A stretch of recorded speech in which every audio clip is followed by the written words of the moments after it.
నమస్తే. 196 దేశాలు, 730 కోట్ల జనాభా, 4200 మతాలు, 6500 భాషలు. బట్ ఇంత జనాభాలో ఎవరికి పరిచయం ఉండదు. కానీ డబ్బు అందరి దగ్గర ఉంటుంది.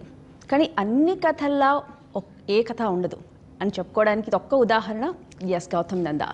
ఎక్స్క్లూజివ్గా గౌతమ్ నందా స్టైలిష్గా కనిపించబోతున్నాడు. మనతో ఉన్నారు Gopichand, beautiful Catherine and Sampath Nandi garu ఉన్నారు. Let's welcome. హలో అండి. బాగా చెప్పానా? సో అన్ని కథల్లో డిఫరెంట్గా ఉండాలనేదే మేము కోరుకుంటాం. సో చాలా చాలా చాలా రోజులకి చాలా స్టైలిష్గా కనిపిస్తున్నారు Gopichand garu. First of all congratulations for that and we're very much happy అలా స్టైలిష్గా కనిపించడంలో. ఏం బాబు పుట్టిన తర్వాత ఇంకా గ్లామర్ పెరిగిపోయింది మీలో? ఓకే. సో స్టైలిష్గా కనిపించడానికి కారణం డైరెక్టర్ విజన్ ప్లస్ నా hair stylist plus costume Bhaskar plus cameraman Soundar గారు, వీళ్ళందరూ చేతులు ఉన్నాయి అట్లా నన్ను చూపించేదాన్ని. సో ముందుగా గౌతమ్ నందా టైటిల్స్ కూడా చాలా కొన్ని అలా పక్కగా యాప్ట్ అవుతాయి. చాలా చాలా బాగుంది. అసలు గౌతమ్ నందా ఎవరంటే ఎవరిదైనా ఇది రెఫరెన్స్ అనుకోవచ్చా, లేదంటే రెఫరెన్స్ ఏం లేదా? That's it. ఎలా ఉండబోతున్నాడు Gautam Nanda? It's a story about a person's journey to life అనమాట. అంటే ఒక బిలియనియర్ లైఫ్ జర్నీ ఎలా ఉండబోతుంది, తన లైఫ్ స్టైల్ ఎలా ఉంది, హౌ ఇట్ ట్రాన్స్ఫార్మ్స్ ఆ క్యారెక్టర్ వాడిదన్నమాట స్టోరీ. ఫైనల్గా how he came to know what is life. MLA గారు ఎలా ఉన్నారు? మీరు? సో సంపత్ నంది గారితో వర్క్ చేయడం ఎలా ఉంది? లైక్ స్టోరీ మీకు చెప్పగానే ఏం నచ్చింది? Well, when I first heard the story, I really liked the point that he picked up on, and I really liked what he was trying to communicate with the audiences. I really liked the character that he wanted me for, and I play a character called Mugdha in the film, and I think the character is definitely interesting. It's nothing that I've done before. It was new for me. I think it'll be interesting for people to watch as well.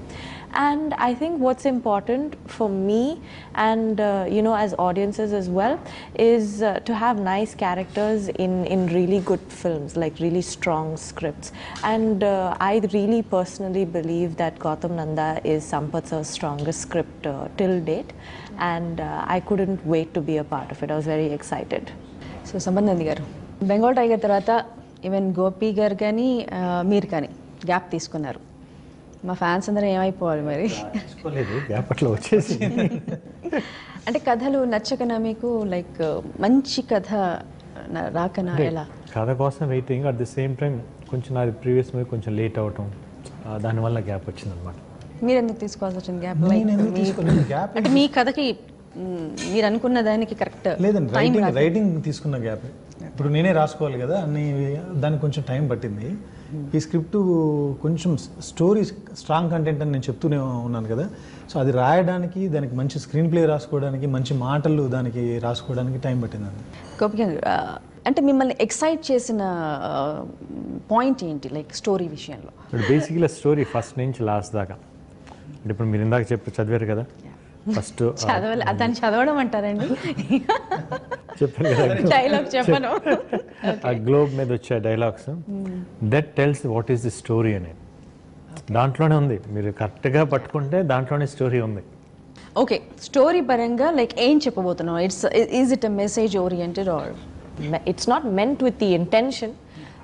Maybe as a part of the film there might be a message communicated, but that is not the main intention. The main intention that Sampath sir was exploring was he is just trying to tell a story about a person, a man, and how he comes to understand himself.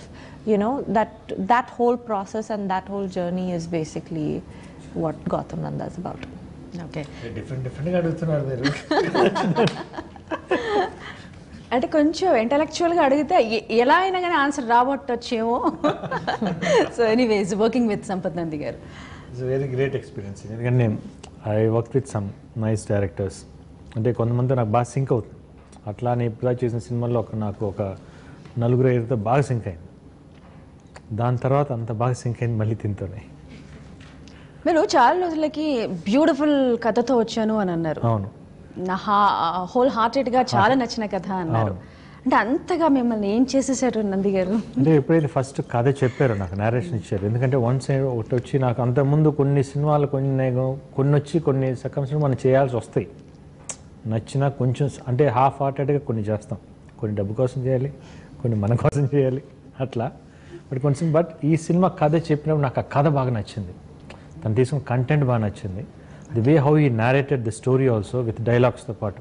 అంటే ఒక director first సిట్టింగ్లోనే with full డైలాగ్స్తో చెప్పడం అనేది చాలా తక్కువ మంది చెప్తారు. అంటే నాకు ఇంత పర్ఫెక్ట్గా చెప్పిన డైరెక్టర్స్లో third person. First Puri Jagannadh garu, తనతో నేను చేసినప్పుడు, దాంతో శివ అని, దాంతో మళ్ళీ తింతోనే. అంటే ఫస్ట్ ఒక స్టోరీ చెప్పినప్పుడు సినిమా అట్లా కనిపించింది నాకు. అంత పర్ఫెక్ట్గా ఉంది. స్టోరీ వినిన తర్వాత డెఫినెట్గా this is going to be hit movie. అంటే నా కెరీర్లో this is one of the good movie అని చెప్పుకోవడానికి అంత గర్వంగా చెప్పుకోగలను, కాన్ఫిడెంట్గా చెప్పాను. Because I did a nice movie అని చెప్పడానికి. అందుకని అంత ఇదిగా కాన్ఫిడెంట్గా నేను ఆడియోలో అంత ఇదిగా చెప్పాను. గోపి గారితో, క్యాథరిన్తో, లైక్ హన్సికతో వర్క్ ఎలా అనిపించింది? లైక్ అంటే ఎక్కడెక్కడ చేశారు షూట్ అంతా కూడా? హైదరాబాద్లో చేసాం షూటింగ్. తర్వాత దుబాయ్, బ్యాంకాక్లో షూట్ చేసాం. బ్యాంకాక్లో ఆల్మోస్ట్ 30-35 days, దుబాయ్లో ఒక 15 days. మిగతా షూటింగ్ అంతా హైదరాబాద్లో చేసాం. ఎక్స్పీరియన్స్ విత్ గోపి గారు అంటే ఇంకా ఇప్పుడు మీరు మా మాటలు చూస్తే మీకు అర్థం అవ్వాలి. స్టోరీ విన్నప్పటి నుంచి నాకు 100% స్ట్రెంగ్త్ గోపి గారు. తర్వాత ప్రొడ్యూసర్ సైడ్ నుంచి అనమాట. సో వాళ్ళు ప్రొడక్షన్ సైడు నేను అడిగిందల్లా ఇవ్వకపోతే ఈరోజు ఈ లుక్ కానీ ఈ అవుట్పుట్ కానీ ఉండేది కాదు. గోపి గారు మీరు చూసినారు కదా, వైల్డ్ అడ్వెంచర్స్ అన్నీ చేసాం మేము. అలాంటివన్నీ చేయాలంటే హీరో వైపు నుంచి ఎంత కోఆపరేషన్ ఉండాలంటే చాలా రిస్కీ షాట్స్ చేసాం మేము అన్నీ. సో అవన్నీ చేయడానికి గోపి గారి సపోర్ట్ ఉంది కాబట్టి ఈరోజు అవుట్పుట్ ఇలా ఉంది. డెఫినెట్గా క్యాథరిన్ బోలేరామ్ సాంగ్ అని విన్నారు, కొన్ని విజువల్స్ చూపించాను. ఆ సాంగ్లో క్యాథరిన్ సినిమాలు ఎన్ని సినిమాలు చేసినా ఎప్పటికైనా తను చాలా నేను ఒక మంచి సాంగ్ చేశానని బోలేరామ్ గురించి చెప్పుకోవచ్చు. తను అంత బాగా తన కెరీర్లో ఉంటుంది ఆ song. Okay, so what do you say about that song? I definitely think so as well. I felt so while I was shooting for it because it wasn't anything that I've done before, and it didn't feel like very regular. It didn't feel very routine. I thought that it was fresh and it was new, and it was a little challenging as well. But see, Sampath sir is very good at doing those songs. Like he's really good at them. So, and I want that was the part that I was waiting for in the film. You know, I enjoy doing songs the most. So, yeah, I really loved it. I love shooting for songs, and I think the visuals have come out very nice. Stylish గా అసలు ఇంతకు ముందు movies లో ఎప్పుడూ చూడలేదు. ఎంత బాగున్నారో to be frank చెప్పాలంటే. Story రాసుకున్న తర్వాత ఒక క్యారెక్టరైజేషన్ అనుకుంటాం కదా, తను అంత డబ్బున్న పర్సన్, అతని లైఫ్ స్టైల్ ఎలా ఉంటుంది, డే టు డే ఆయన తన ఫ్రెండ్స్ కానీ తన అలవాట్లు కానీ ఇవన్నీ ఎలా ఉంటాయని కొంచెం గ్రౌండ్ వర్క్ చేసినప్పుడు వాళ్ళది కంప్లీట్గా మనం వినిన దానికి చూసిన దానికంటే చాలా కాంట్రాస్ట్గా ఉంది. చిన్న రీసెర్చ్ వర్క్లో అర్థమైంది. సో అవన్నీ చేయాలంటే తన లుక్ కూడా అలా ఉండాలి. ఆ గౌతమ్ ఘట్టమనేని అనే ఆ క్యారెక్టర్ ఆ లుక్ అలా ఉండాలని అనుకున్న తర్వాత కొన్ని స్కెచెస్, కొన్ని రీసెర్చ్ వర్క్ చేసి అవన్నీ గోపి గారికి చూపించేసి తనకు కొన్ని నచ్చి తర్వాత తన హెయిర్ స్టైలిస్ట్ రాము, జావేద్ వీళ్ళు వాళ్ళతో కూర్చొని తర్వాత కాస్ట్యూమ్ డిజైన్ చేసి నాకు స్టైల్ ఇచ్చిన భాస్కర్ గారు, ప్రభాస్ గారికి అందరికి చేస్తుంటారు తను.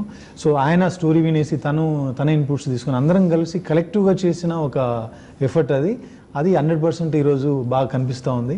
ట్రైలర్ చూస్తుంటేనే అదే ఎప్పుడెప్పుడు మూవీ చూడాలన్న ఆతృత క్రియేట్ చేశారు మీరు, లైక్ అంతా.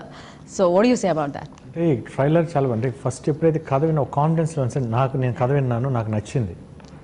మేబీ నా నమ్మకం మీద వెళ్ళిపోతుంది. కానీ దాని తర్వాత దీని దగ్గర నుంచి కథ విన్న సంపత్ కథ కో డైరెక్టర్ సత్యబాబు గారు, ఆయన కథ విన్నప్పుడు ఆయన కాల్ చేశారు, సార్ అదిరిపోయింది సార్ కథ అని. అంటే మనకి ఇంకొంచెం లెవెల్ అంటే this is not over confidence, ఒక కాన్ఫిడెన్స్ లెవెల్స్ బూస్ట్. తర్వాత భాస్కర్ విన్నాడు, భాస్కర్ ఫోన్ చేశారు, సార్ సూపర్గా ఉంది సార్ కథ అని చెప్పేసి. తమన్ విన్నాడు, మ్యూజిక్. అంటే ఎవరి దగ్గర నుంచి వాళ్ళు ఎవరు నాకు మామూలుగా అంటే I travel with those people for so many years, వాళ్ళంతా ఎవరు వర్క్ అట్లా చెప్పేవాళ్ళు కాదు. వాళ్ళంతా ఫుల్ హార్టెడ్గా చెప్తున్నప్పుడు okay we're in right track. డెఫినెట్గా నేను అనుకుంది కరెక్టే. ఓకే, సినిమాటోగ్రఫీ గురించి నాకంటే ఇప్పుడు ప్రేక్షకులు మీలాంటి వాళ్ళందరూ చెప్తున్నారు చూసిన తర్వాత.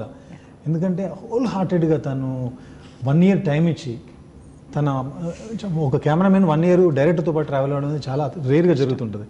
సో అలా ట్రావెల్ అవుతూ ఎవ్రీ డే స్టోరీని ఫాలో అవుతూ మనం అనుకున్న విజువల్స్ మ్యాచ్ చేయాలంటే ఏ లొకేషన్లో చేయాలి. మా డిపార్ట్మెంట్లో మురళి కానీ, సుధాకర్, బీడిఎల్ వీళ్ళు చాలామంది ఉన్నారు, కైలాష్, వినీల్, వీళ్ళందరూ ఏంటంటే ఎప్పటికప్పుడు నాకు ఇది కాదు, ఈ లొకేషన్ కాదు, అది కాదు, ఇది అంటే అవన్నీ మా ముందు పెట్టగానే కెమెరామెన్ కూడా వాటిని చూసి ఎక్కడ ఒక లొకేషన్, మేము హీరో వార్డ్రోబ్ ఒకటి ఉంటుంది, ఆయన బట్టలు చేంజ్ చేసుకునే రూమ్ కోసం మీరు 2 గంటలు ట్రావెల్ చేసి ఎక్కడికి వెళ్ళాం. సినిమాలో మీకు అది కనిపించేది చాలా తక్కువ టైం. సో దానికి కూడా కెమెరామెన్ సపోర్ట్, అదేముంది సార్ ఇక్కడ తీసేద్దామంటే అయిపోతాం, మనం డల్ అయిపోతాం. సో తాను ఇలాంటి చిన్న చిన్న లొకేషన్స్ కూడా మేము ఎక్కడెక్కడికో ట్రావెల్ చేసి ఆయన కూడా ఆ లొకేషన్స్ పర్సనల్గా వెళ్ళి చూశాడు. సో ఇంత సపోర్టు సౌందర్య వైపు నుంచి ఉంది, అందుకే ఈరోజు ఆయనకు అంత మంచి పేరు వస్తుంది. బిఫోర్ రిలీజే ఆయనకు బ్లాక్ బస్టర్ పేరు వచ్చేసింది. సో మ్యూజిక్ సార్, తమన్తో వర్క్ చేయడం మీరు ఫస్ట్ టైం కదా? First time. ఎలా అనిపించింది? యాక్చువల్గా చాలా స్వార్థంతో వెళ్ళాను తమన్ దగ్గరికి నేను. స్వార్థం ఏంటంటే ఈ స్టోరీకి నాకు కొంచెం మోడర్న్ మ్యూజిక్ కావాలి, కొంచెం ట్రెండీగా ఉండాలి. ఇంట్రొడక్షన్ సాంగ్ అని చెప్పాను కదా హీరోది, అది డాన్స్ నెంబర్ కాదు, ఊరికే డాన్స్ చేసేది కాదు, మాంటేజ్ లాగా ఉంటుంది. సో దానికి సౌండింగ్ చాలా బాగుండాలి. ఆ సౌండింగ్ అనగానే నేనే కాల్ చేశాను తమకి. యాక్చువల్లీ కలిసి మాట్లాడగానే ఒక రోజు కూర్చున్నాం, స్టోరీ విన్నాడు, విన్న వెంటనే ఇంట్రొడక్షన్ సాంగ్ ఇచ్చేసాడు అతను. సో అంత స్పాంటేనియస్గా రియాక్ట్ అయ్యాడు స్టోరీకి. ఆ తర్వాత మీరు విన్న 4 సాంగ్స్లో అద్భుతంగా చేశారు. డిఫరెంట్గా ఉన్నాయి ఎగ్జాక్ట్లీ. చాలా ఆయనే అన్నారు చాలా రోజుల తర్వాత అన్ని నంబర్స్ బాగా కుదిరినాయి మన మూవీలో అని. కుదిరినాయి అంటే నేను అనుకున్నాను కథ అలా ఏమైనా ఇన్స్పైర్ చేసిందేమో అని అనుకున్నాను. సో సాంగ్స్ బాగా చేశారు. అది పక్కన పెట్టేస్తే బ్యాక్గ్రౌండ్ స్కోర్ గోపి గారు ఇంకా మొత్తం చూడలేదు, క్యాథరిన్ కూడా ఇంకా మొత్తం వీళ్ళు చూడలేదు, కానీ నేను చూశాను. బ్యాక్గ్రౌండ్ స్కోర్ చాలా చాలా చాలా బాగా చేశారు. ఎప్పుడైతే ఫస్ట్ ఫుల్ సినిమా చూసాను డబ్బింగ్ థియేటర్లో, వచ్చేసేసరికి సినిమా బాగుంది, నో డౌట్ మనం కొట్టాం. కాకపోతే మన లైఫ్ అంతా ఇప్పుడు మొత్తం తమన్ చేతిలో ఉంది. మొత్తం తన చేతిలో అంటే తన దగ్గర. మీరు మామూలుగా మ్యూజిక్ సెట్టింగ్స్లో ఉంటుంటారా?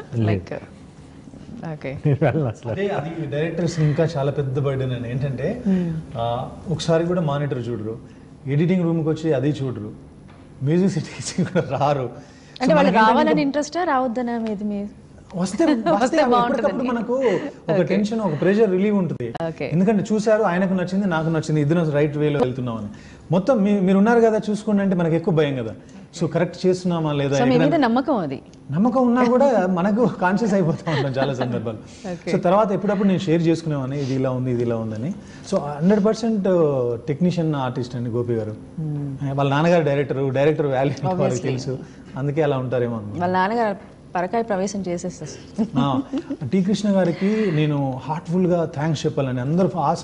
యాక్చువల్గా నాలో ఉన్న డైరెక్టర్కి ఏమో జిందగీ దుబారా నా మిలేగా అనే సాంగ్ ఇష్టం, కానీ రైటర్కి మాత్రం నాకు బస్తీ సాంగ్, బ్లాక్ అండ్ వైట్ బస్తీ మాదన్న అనే ఒక సాంగ్ ఉంది.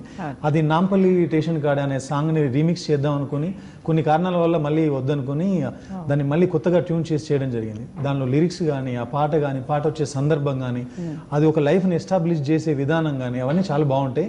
సో ఇదంతా ఇన్స్పైర్ అయ్యి ఆ పాట చేయడానికి కారణమైంది మాత్రం టి కృష్ణ గారేనండి. ఓకే.